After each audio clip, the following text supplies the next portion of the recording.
Welcome back पिलामाने जो पिलामाने भी plus two रे जो एडमिशन नेबा ପାଇଁ ଚାହୁଁଥିଲି ଆଉ ଦୁର୍ଭାଗ୍ୟବଶତଃ ତାଙ୍କର ମନପସନ୍ଦର କଲେଜ କିମ୍ବା ଷ୍ଟ୍ରିମ୍ ପାଇନାହାନ୍ତି ଆଉ ସେ ୱେଟ୍ କରିଥିଲେ ସ୍ଲାଇଡ୍ ଅଫ୍ ଅପସନ୍ କୁ ଯେଉଁଥିରେ କି ଯେଉଁ ଉପରେ ଥିବା ତାଙ୍କର କଲେଜ ମାନେ ଧରି ନିଆଯାଉ କି ସେ ପାଇଛନ୍ତି 5 ନମ୍ବର କଲେଜଟା ଆଉ ଉପରେ ଯେତେ ବି କଲେଜ ରହୁଛି ତାଙ୍କର ସେ ଭିତରୁ ଗୋଟେ ହେଉଛି ତାଙ୍କର ମନପସନ୍ଦର ଆଉ ମନପସନ୍ଦର ଷ୍ଟ୍ରିମ୍ ବି ହୋଇପାରେ। ତ ଯଦି ସେ ସେ କେସ୍ରେ ସ୍ଲାଇଡ୍ ଅପ୍ କରିବା ପାଇଁ ଚାହୁଁଛନ୍ତି ତାହେଲେ ସେ କରିପାରିବେ। ଆଉ ଏବେ ସ୍ଲାଇଡ୍ ଅପ୍ ଅପସନ୍ ମଧ୍ୟ ଶୋ କରିଲାଣି ୱେବସାଇଟ୍ରେ। ତ ଆପଣମାନେ ସେ ପ୍ରୋସେସ୍ଟାକୁ କେମିତି ମାନେ ସକ୍ସେସଫୁଲ୍ ହିସାବରେ କରିବେ ତାହା ଏବେ ଆମେ ଏଇ ଭିଡ଼ିଓରେ ଜାଣିବା। ଓକେ, ତ ଭିଡ଼ିଓଟାକୁ ଶେଷ ପର୍ଯ୍ୟନ୍ତ ଦେଖନ୍ତୁ। ତ କ'ଣ କରିବେ ନା ଆପଣମାନେ ସାମ୍ସ ଓଡ଼ିଶାକୁ ସର୍ଚ୍ଚ କରିଦେବେ ଗୋଟେ ବ୍ରାଉଜରରେ, କ୍ରୋମ୍ ବ୍ରାଉଜର ମଧ୍ୟ କରିପାରିବେ ଆପଣ, ଆଉ ଅନ୍ୟ କୌଣସି ବ୍ରାଉଜର ମଧ୍ୟ ୟୁଜ୍ କରିପାରିବେ। ଓକେ, ତ ଏମିତି ସର୍ଚ୍ଚ କଲା ପରେ ଏମିତି କିଛି ଆସିବ। ତାପରେ ଆପଣମାନେ ଦେଖିପାରୁଥିବେ ଏଠାରେ ଯେଉଁ higher secondary education plus two ଲେଖା ହେଇଛି, ଏଠାରେ ଆପଣମାନଙ୍କୁ କ୍ଲିକ୍ କରିବାକୁ ପଡ଼ିବ। ଓକେ, ଏହା କଲା ପରେ ଏମିତି କିଛି ଆସିବ ପପଅପ୍ଟା, ତାକୁ କ୍ଲୋଜ୍ କରିବାକୁ ପଡ଼ିବ ଆପଣମାନଙ୍କୁ। ତାପରେ ଏଠାରେ ଏକ୍ଜିଷ୍ଟିଂ ଷ୍ଟୁଡେଣ୍ଟ ହିସାବରେ ଆପଣମାନଙ୍କୁ କରିବାକୁ ପଡ଼ିବ। ତାପରେ ମୋବାଇଲ ନମ୍ବରଟା ଦେବେ। ତ ଚାଲ ମୁଁ ମୋବାଇଲ ନମ୍ବର ଆଉ ପାସୱାର୍ଡ଼ ଆଉ କ୍ୟାପଚା ଫିଲ୍ କରିକି ଆପଣମାନଙ୍କୁ ଦେଖାଇ ଦେଉଛି। ତ ସବୁକିଛି ଏଣ୍ଟର କରିକି ସାଇନ୍ ଇନ୍ ଉପରେ ମାରିଲା ପରେ ଆପଣମାନଙ୍କୁ ଏମିତି କିଛି ଶୋ କରିବ। ତାପରେ ଆପଣମାନେ କ'ଣ କରିବେ ନା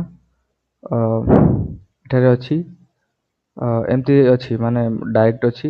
ଆଉ ଯଦି ମୋବାଇଲରୁ ଆପଣମାନେ କରୁଛନ୍ତି ତାହେଲେ ଉପରେ 3 ଡଟ୍ ଗୋଟେ ଦେଖିବାକୁ ମିଳିବ, ତାପରେ କ୍ଲିକ୍ କଲେ କରିସାରିଲା ପରେ ଏମିତି ଆସିଯିବ।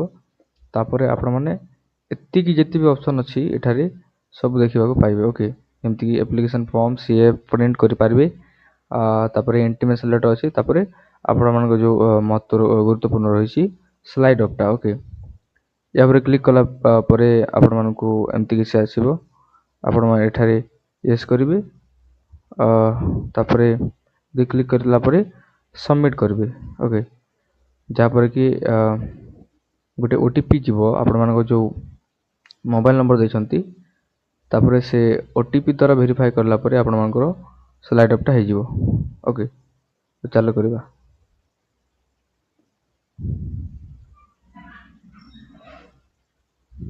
ଓ ଟି ପି ସେଣ୍ଡ ସକ୍ସେସଫୁଲି ଦେଖାଉଛି।